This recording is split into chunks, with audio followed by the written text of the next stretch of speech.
आपके हिसाब से अरविंद केजरीवाल की जो कोशिश थी चौथी दफा मुख्यमंत्री बनने की, एक बार फिर से दिल्ली में जीत दर्ज करने की, क्या वजह रही आपके हिसाब से कि अरविंद केजरीवाल की आम आदमी पार्टी, जिसने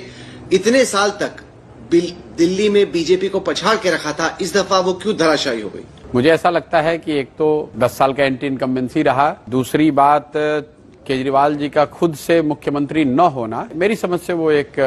बड़ी गलती आम आदमी पार्टी ने करी। जब लिकर स्कैम को लेकर बात चली,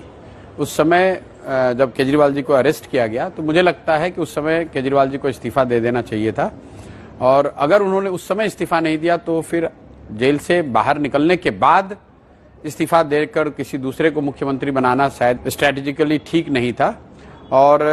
पिछले मानसून में जो वाटर लॉगिंग की वजह से परेशानी हुई थी और जो सड़कों की स्थिति उसके बाद रही है, मैं उसको समझता हूं कि लोकल लेवल पे वो भी बड़ा मुद्दा रहा है। तो कुल मिलाजुलाकर केजरीवाल जी का